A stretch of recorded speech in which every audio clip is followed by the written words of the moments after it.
expertos aquí hablando sobre los chemtrails, pero hoy tenemos otro experto, un gran experto, valga la redundancia, en seres alienígenas y en especial reptilianos. Anunnaki, reptilianos, reptilianos. Sí. Tenemos con nosotros a David Parcerisa. David, buenas madrugadas. Hola amigos, aquí estamos. ¿Qué tal? ¿Cómo estamos? Pues bueno, a ver si hacemos una tarta de reptil esta noche. Tarta de reptil. Bueno, hoy nos vienes a hablar de un escritor que pues parece ser que es autor de unos libros donde él habla que se convierte en reptil. Bueno, no tan a la ligera, es decir, él se llama Anton Parks, es un autor francés, autor de una saga. Como decíamos, como si Chin hizo la saga de Crónicas de la Tierra, pues Anton Parks hizo la saga de Crónicas, las Crónicas del Girku. Bueno, ante todo decir lo que es el Girku. El Girku para este señor es una especie de cristal, de cuarzo verde, que el que lo puede, o sea, que tiene en su poder este mineral, accede a una fuente de conocimiento pues sobre la historia planetaria. Entonces este señor Anton Parks, en el año 81, con 14 años, empieza a tener visiones en las que se podría definir no exactamente como un viaje astral, sino como flashbacks, pequeños flashbacks que empiezan a desarrollarse en función de la frecuencia lumínica que hay a su alrededor, en el ambiente. Depende de la luz que haya en una habitación, pues él empieza a desplazarse en un plano de recuerdo, pues con esa misma frecuencia lumínica que le envuelve. Siempre, o sea, si por ejemplo hay poca luz, pues accede a un momento del pasado en que había esa misma frecuencia. Es decir, David, vamos... Me explico, ¿no? Sí, pero una cosa, es decir, básicamente lo que me estás diciendo es que él no escribe ficción, sino que escribe como una especie de recuerdos, ¿no? Sí, pero vamos por partes. Parks lo que le pasa es que empieza a verse dentro del cuerpo de un reptil humanoide, que lo identifica con el nombre de Saam. Después se empieza a ver que hay una serie de lenguajes.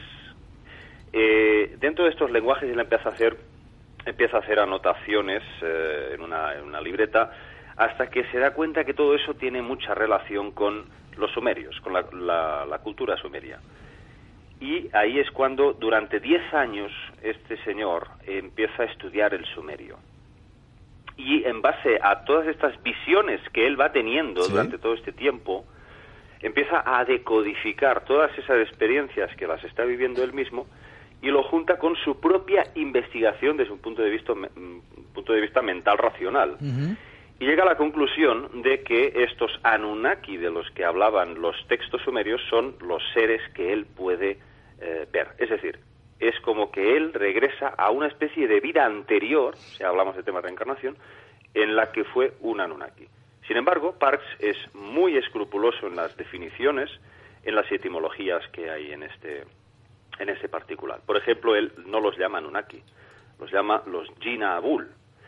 Y dice que estos seres fueron a su vez creados por otros seres de rango superior a nivel incluso físico, llamados los Kingu. Estos Kingu, que algunos contactados identifican como los Dracos, estos seres incluso alados, grandes reptiloides, y que tienen un poder de crear vida. Pero a su vez nos dice, fijaos lo complicado que esto parece casi Star Wars, él nos dice que incluso antes estuvieron, o sea, los creadores originales de prácticamente toda la forma de vida en esta galaxia fueron los Kadistu. Y los Kadistu dice que eran como una especie de seres luminosos, seres de luz, sembradores, ¿no? Sí, seres en forma de dragones. Pero no tienen cuerpo físico, o sea, no tenían cuerpo. Yo creo que es una especie de entidades que pueden tener una cierta corporeidad en base a su propia voluntad. Es decir, son seres de luz que se materializan cuando quieren y proceden de otros planos, ¿no?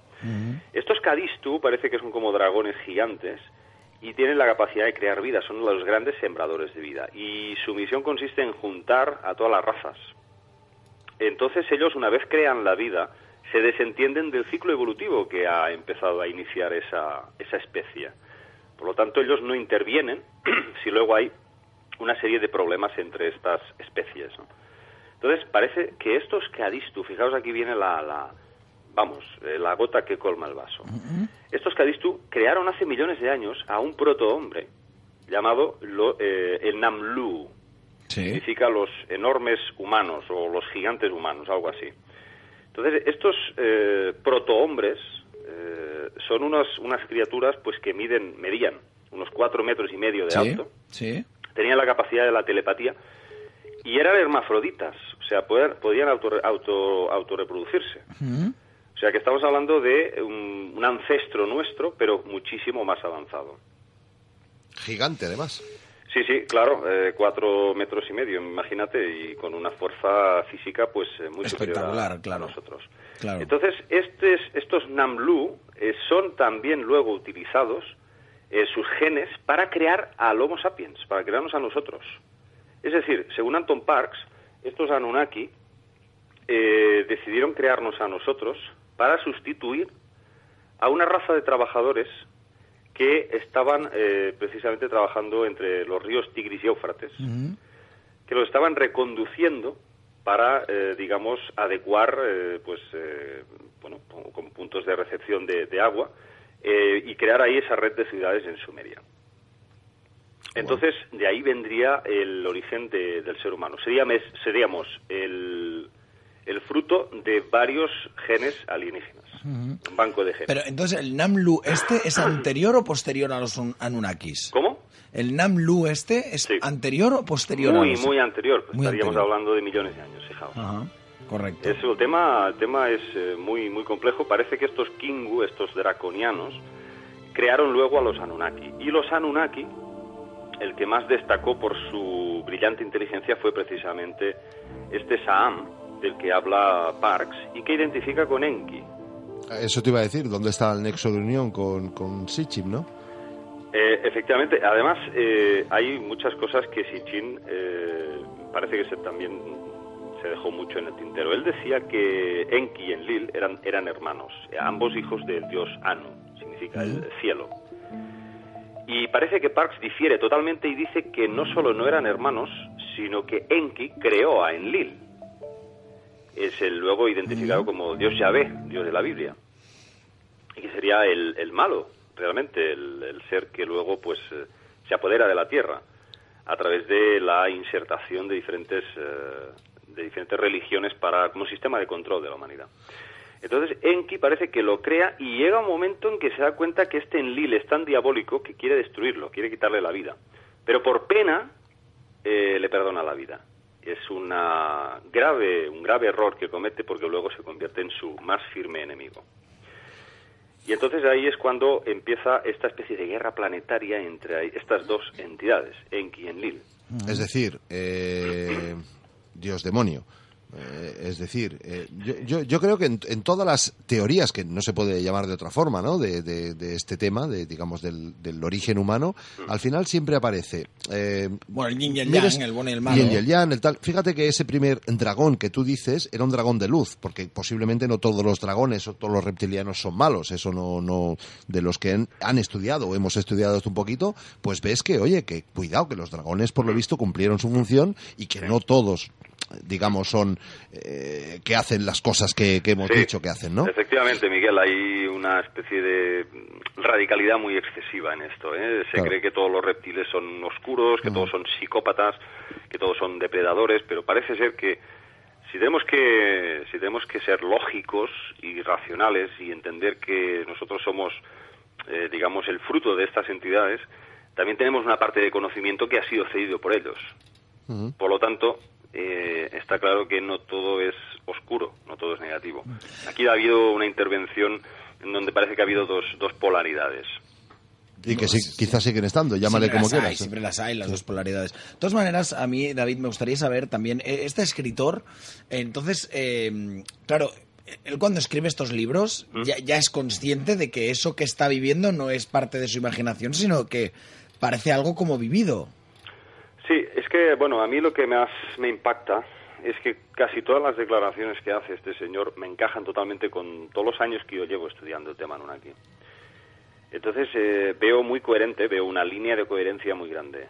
Ya, desde luego, pues desbarata totalmente todo lo que decía Sitchin y muchos otros. Y además añadiría, para Carlos, un poco la pregunta, ¿no? Añadiría que cuando la gente tiene videncias, tiene conexiones, tiene canalizaciones, etcétera, inclusive sueños lúcidos en un duermevela, evidentemente, si lo piensas con la mente misma te pone la trampa de decir, bueno, a ver, es que me lo puedo haber imaginado, es normal, ¿no? Pero fíjate la cantidad de cosas que han salido de estas canalizaciones, de estos sueños lúcidos, etcétera, etcétera. Hombre, si quitamos... imagínate que tú te dedicas a estudiar un lenguaje, como es el sumerio, que es complicadísimo, y encima tienes visiones que se corresponden totalmente con todo lo que aparece en ese lenguaje. Es que Parks habla de una lengua madre, una lengua matriz al sumerio, o sea, una lengua anterior al sumerio, que es el Emersa, él lo llama el Emersa. Él habla de que hay dos clanes, las hembras y los machos, de los Jinabul. Dice que las hembras las tenían como aisladas, como esclavizadas, y ellas diseñaron dos idiomas diferentes, un idioma para los machos y otro para ellas. Para que no las entendieran. Bueno, no hacía falta. Sí, básicamente. Y a veces hablando del idioma tampoco nos entendemos. Y ahí Parks también dice que todos los idiomas que luego se derivaron... uno de los primeros fue el acadio, después del sumerio, fueron hechos por Enki, para confundir al enemigo, para transmitirse el conocimiento para no ser detectados. Igual lo has dicho ya, seguramente, pero me ha quedado un poco así disperso. Pero este hombre, ¿de dónde saca toda esta teoría? ¿Cómo llega a estas conclusiones? Porque no estamos precisamente hablando de lo que se publicó en el ABC antes de ayer. Esto es muy simple. Esto es como que esta noche, pues tú, Cruz, empiezas a tener una serie de visiones y empiezas a ver, pues, qué sé yo, astronautas. Pero David, ¿sí? Visiones no son pruebas. Pero vamos a ver. O sea, quiero decir... Tú tienes una experiencia subjetiva, pero si luego tú empiezas a informarte y ves que aparecen aspectos que se corresponden objetivamente con esa experiencia aparentemente subjetiva, vas a empezar a pensar que aquí hay gato encerrado, que no son simples alucinaciones. Este señor, Anton Parks, acudió a muchos psiquiatras, a muchos médicos que lo estuvieron estudiando, y no llegaron a ninguna conclusión ni detectaron ninguna psicopatología. Entonces, hombre, yo creo que hay una cosa que está muy clara. Se le nota un gran rigor, sobre todo en lo que son el tema de las traducciones del sumerio. Se le nota que es una persona sumamente escrupulosa y da detalles muy, muy precisos sobre la naturaleza de estos reptiles. Y a mí, ya digo, me encaja totalmente porque luego coges todas las culturas del mundo y todas hablan de ellos. Esta precisión, David, ¿no es sospechosa? Quiero decir, ¿cómo se puede ser tan preciso en algo que se escapa entre los dedos? En que es casi humo, que a veces no pasa de teorías puestas encima de la mesa. Bueno, mira, yo te voy a decir que incluso se atreve Parks a decir que la fonética con la que se pronuncia ese sumerio antiguo está la clave para activar incluso ciertos elementos de la naturaleza. Y esto es muy, muy interesante. Porque nos está diciendo que tenemos una lengua madre, una lengua matriz en la Tierra que ha dado origen al resto de lenguas del mundo y que en función de la pronunciación y la fonética podemos activar, estamos hablando de magia. Pero estamos hablando de conjuros, estamos hablando de hechizos, de formas de activar elementos de la naturaleza. Ah, vale, o sea, no estás hablando, por ejemplo, de activar dentro de nuestro propio ADN, que eso sí que sí, también, por supuesto. Bueno, de hecho, existen algunas terapias conforme a la pronunciación de vocales, tipo que son terapias, no las llamaré curativas, pero sí que te alivian, te regeneran y estas cosas te dan alivio. El OME, la pero es un mantra. Precisamente esta pregunta, hace poco, aquí en COPE, en la tarde, tuve la oportunidad de entrevistar, o tuvimos como seccionista, mejor dicho, a un lingüista brutal, Virgilio Ortega, que es un erudito en la materia, además egiptólogo, y le pregunté precisamente eso, porque él estudia de dónde proceden las palabras, de dónde vienen, y le pregunté exactamente esa pregunta, si había un Big Bang idiomático, o sea, en el principio de los tiempos, un origen de todas las lenguas que se hablan en la Tierra. Y él dijo que no. Él me dijo que no existió un Big Bang, que los Big Bang son por separado, o sea, que está en la zona indoeuropea, que está en la zona asiática, pero que un único para todos no ha existido nunca. Pero la primera sí, hay una primera. pero no para todas. Bueno, pero hay una primera antes que todas las demás. Sí, pero yo me refiero a un origen terrestre de todas las lenguas que se hablan en el planeta. Cuando digo de todas, hablo de las que se hablaban y de las que se hablan hoy en día, sea en China, sea en España, sea donde sea. Un origen único y total. Y él me dijo que no. Es curioso porque si en un principio hay un único origen del ser humano, es curioso que tampoco no haya un único origen de la lengua. Es que quizá no hubo un solo origen. Fíjate que distintos son los orientales de nosotros, esas razas que no son por... Bueno, pero Dicen según, que son de otra raza extraterrestre, que no es la misma. según el que comenta el señor este que comenta Barcerisa, pues según él sí, Sparks. había un... Sparks, gracias. Sparks.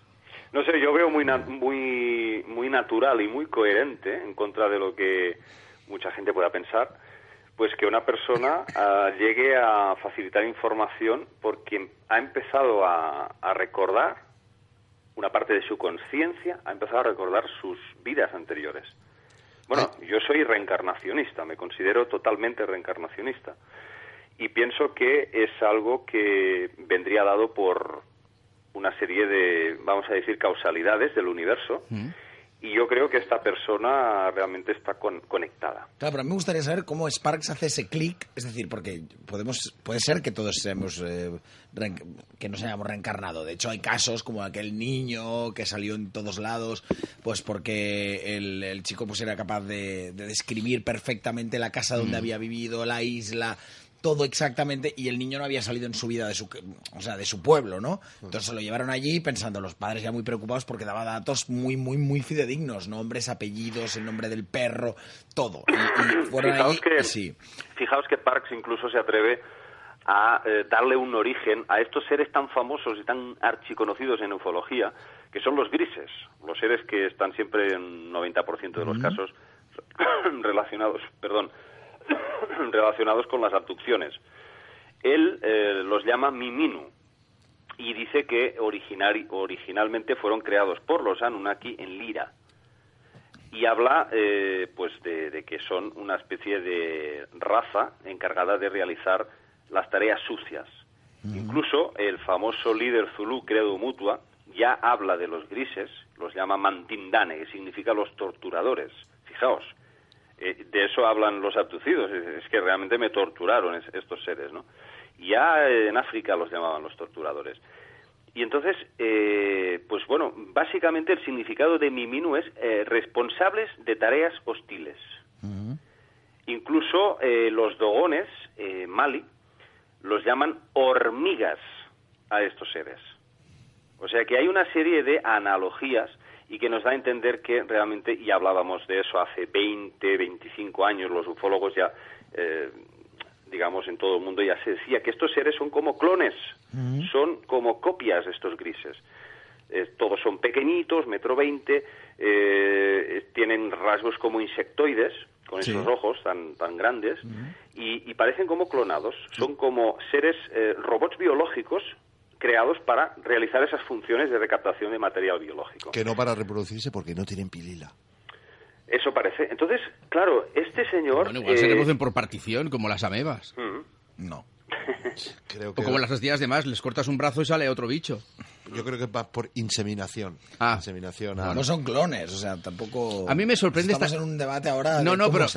pero me sorprende. Me preocupa. Me sigue sorprendiendo cuando hablas, cuando te oigo a ti, Miquel, cuando oigo a David, que dais, y cuando hablabas de este señor, el nombre me está costando mucho. Anton Parks. Anton Park.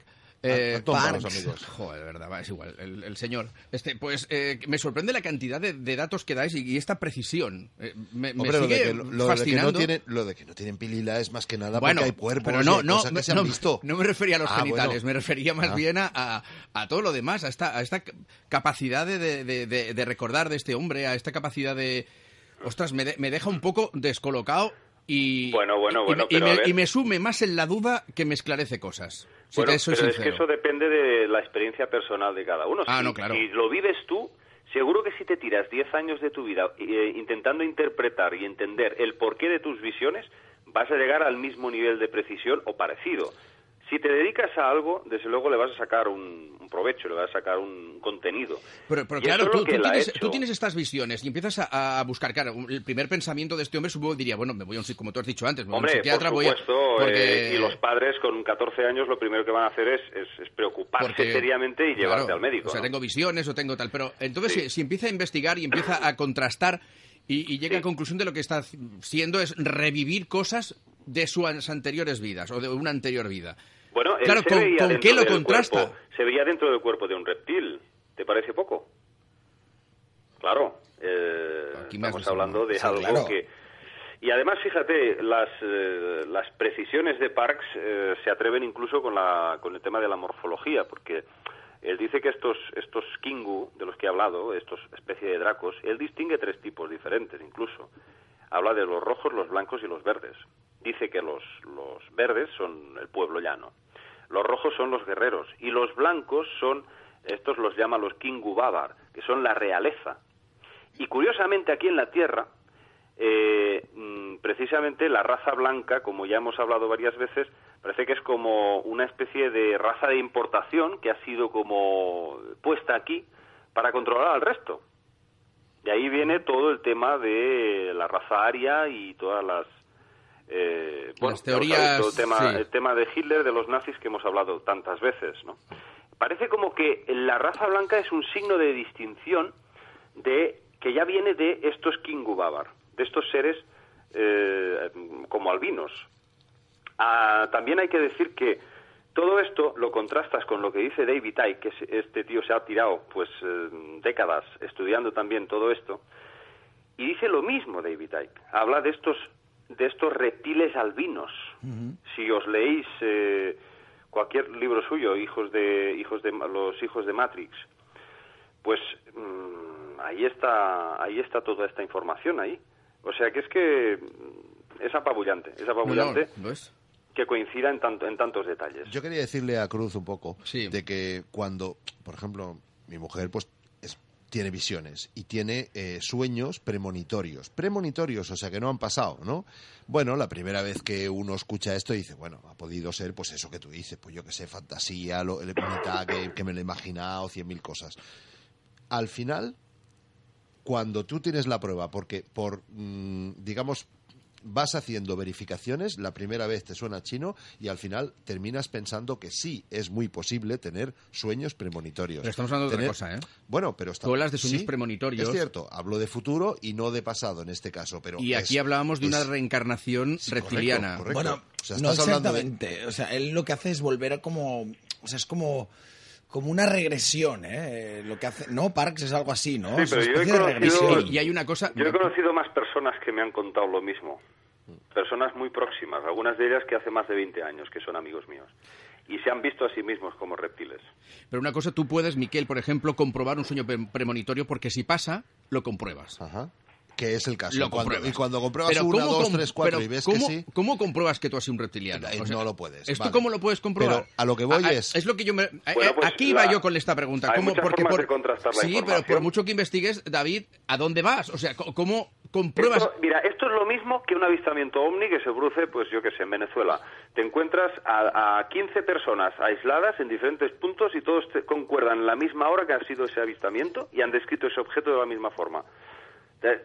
Claro, tú puedes decir, ¿cómo lo pruebo? Hombre, si esto lo llevas, todos estos datos, delante de un juicio, será por válido que ha habido ese avistamiento. Sí, pero yo ya no me refiero a probarlo ahora, que esas personas no se han conocido. Sí, pero yo no me refiero, David, ya pues eso es lo mismo. Probárselo al planeta, sino comprobártelo a ti mismo. Bueno, a mí ya me empezando sirve. por uno mismo, ¿sabes? O sea, quiero decir... cuando mi mujer tiene un sueño premonitorio, ya tiemblo. Porque no es lo mismo. Pero que no es lo mismo. Miquel, no, en una cosa es comprobable y lo otro... Porque un sueño premonitorio, si pasa, dices, ostras, pero digamos que fuerte. Lo que sí se puede comprobar es que con un sueño lúcido puedes realmente ir al pasado o ir al futuro, ir a tu pasado, a tu reencarnación, a tus otras encarnaciones anteriores o ir al futuro, y las dos cosas son igualmente ilógicas. En ese sentido, estás comprobando de que lo ilógico, si dejas de ver las cosas con la mente, se te abre otro campo. Es igual de lógico ver el futuro que ver el pasado. Al revés, es más difícil ver el futuro. Yo los videntes, cuando te dicen tú has tenido y tú has hecho, dicen, tate, que igual me lo está leyendo en la mente. Pero cuando dicen esto te va a pasar, digo, aquí ya me pierdo. O sea, el pasado lo podría entender, pero el futuro, ¿de qué? Con lo cual, lo que sí se comprueba es el hecho en sí. A eso voy. O sea que... Bueno, sí, pero no sé, yo por lo que he podido ver, todo su testimonio, aparte de lo que él haya vivido, ha habido un trabajo detrás, ¿eh? Hay una década ahí de estudio del lenguaje y bueno, él ha estudiado Sitchin también y piensa lo mismo que yo. Lo desmiente. Hombre, totalmente. Bueno, totalmente. Hay algunas partes que estará de acuerdo, pero la verdad, en lo esencial, pues hay muchas cosas que no encajaban. No, totalmente de acuerdo. De todas maneras, podríamos seguir hablando largo y tendido y sobre todo sobre Sitchin, porque al final ha resultado, y además no eres tú solo, David, quizá tú eres de los primeros que salió a decir que, cuidado, que Sitchin quizá estaba equivocado o nos la quería meter doblada. Bueno, pero... es que yo cuando empecé con el tema Anunnaki, ya dije desde el primer día que los Anunnaki eran reptilianos. Ya fui el primero en decirlo. Yo nunca me creí que estos tíos eran humanos como nosotros.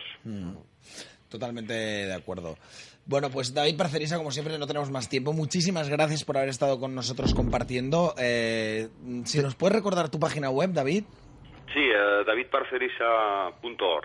Perfecto, davidparcerisa.org. Y tengo que comentar que estará en el próximo Congreso de Ciencia y Espíritu, 15 y 16 del mes que viene. Ya, de noviembre. En latricotilla.com. Perfecto. Una cosa, cuando hacéis los congresos de Ciencia y Espíritu y van ponentes como David Parcerisa, como Luis Carlos Campos y demás, ¿es como las conferencias de Rajoy? O sea, ¿sueltan lo que tienen que decir y no hay preguntas o se les puede preguntar cosas? Justamente hay preguntas por anticipado que se están poniendo en la web, pero yo creo que lo más importante sería que vinieras a verlo, porque este es el 15º ya y no el primero. Vale, que te invito.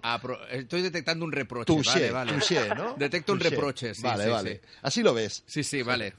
Gracias, Ahí Miquel. estaremos, Miquel. Gracias, David. Míralo, el que va a hablar ahora. Ahí estaremos. David, muchas gracias. Gracias, David. Amigos. Un abrazo, David. Miguel.